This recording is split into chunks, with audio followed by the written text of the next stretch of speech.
This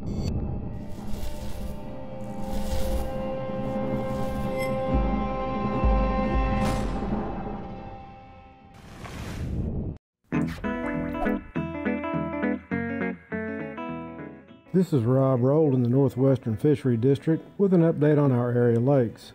Rough River Lake and Nolin River Lake are both 15 feet above summer pool, which is 40 feet above winter pool, which is where they should be at this point in time. Both of them are pretty muddy too. Hasn't been a whole lot of activity. However, at Nolin, anglers have been picking up a few bass by fishing the flooded timber, and they've been using night crawlers as well as fork trailers. At Rough River Lake, been catching a few bass in the flooded timber as well. At Rough River Lake, the tailwater area, anglers have been doing pretty good on crappie there. Back at Nolin, for the upper river area of Nolin, that is above Broad Ford, anglers have been doing pretty well on the walleye. You have to get above the impact of the flood zone, get back upriver to the riffles and the pools, and right now that's around the Broad Ford area and on upriver. And been picking up several walleye there on curly-tailed jigs. Peabody WMA lakes as well as Lake Malone. Anglers also been catching a few crappie there. Hasn't been a whole lot of activity on our other smaller impoundments. The Ohio River and Green River, both above flood stage, starting to fall here shortly. So it should get back down to a fishable level, but it still may be a couple of weeks. Our Finns lakes were stocked in Davis County, which are Wayman Morris, Panther Creek Park, and Yellow Creek Park lakes. Those were stocked about a week and a half ago.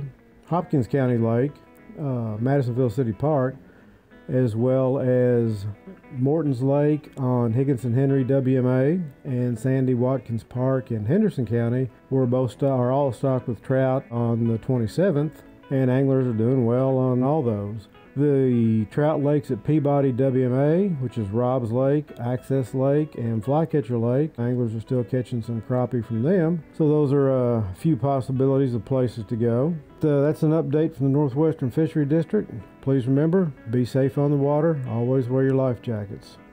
This is Adam Martin with your Western District Fishing Report. After some very high lake elevations at Kentucky Lake and Lake Barkley, the elevations are projected to rapidly fall back down to winter pool. A few rainstorms could change that, but for now the fish will be pulling back off the banks and back out to the main ledges and points. Crappie can be caught in 15 to 20 feet of water near submerged cover like brush piles or deep water stake beds. Try spider rigging or two-pole vertical jigging with crappie jigs or minnows. Water clarity is going to vary greatly based on embayment and recent weather, so be prepared to try multiple bait to see what works.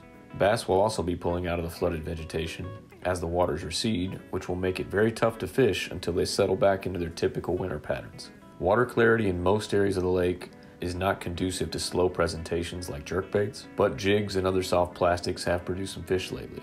Water temps are still hovering near 50, so a reaction strike on faster lures like crankbaits and rattle traps is possible. Brighter, flashier colors have been doing better in these conditions. The elevations in the tailwaters are still receding, but the boat ramps remain unusable and bank fishing access is still limited. There's still a lot of debris in the water from the recent flooding, so if you do decide to fish, always wear your life jackets and kill switches. Good luck. This is Tom with your fishing report from northeastern Kentucky. Cavern Lake is still way above summer pool levels, and the Corps is working hard to get it back down by discharging pretty heavy. Usually, heavy discharge scatters the fish out pretty well, although the crappie reports have been pretty scattered all winter long. If you are fishing crappie, make sure you're using your graph and covering some ground. When they've been finding the fish, jigs are working a little bit better than anything else, but it's been tough going pretty much all winter long. Now's the time also to start thinking about muskie on Cavern Lake, but we still are a few weeks early from the big push that we usually experience. Fish banks warmed by the morning sun first, and fish those banks often. Anglers are still doing a little trolling out there, and don't forget when that water's being pulled hard, the fish are a little bit deeper in the lake. Also on Cave Run, don't forget the only ramps that are open are Scotts Creek, Offrey, and Stony Cove, and all those ramps are back down from the top right now due to the high water. Your easy bet right now is Trout. Greenbow, Mill Creek, and Eagle Lake have all been stocked with their February, and some of them with their March allotment of fish. Same story for our Finns lakes in the district. They've all been stocked. And we've also just started the federal trout stream stocking program in the Red River Gorge. However, for our federal streams, don't forget that East Fork Indian, Middle Fork Red, and Swift Camp are all under the delayed harvest regulations right now. Lastly, a little side note about Greenbow. We've recently started a brown trout stocking program up there. Don't forget that these fish have a size limit of 16 inches and a daily limit of 1. This is very different from the rainbows that are up there. So make sure you're paying attention to what you're harvesting out of Greenbow. Again, we've got the brown trout up there. Minimum size limit on those fish is going to be 16 inches. Lastly, please follow the Northeastern Fishery District on Facebook at Northeastern Kentucky Fisheries. On that page, we're going to keep up-to-date information about what we're doing, what we're up to, and what we're seeing. So it should be a good follow for you. That should do it for us. Hope you find time to get out on the water, and if you do, good luck and stay safe.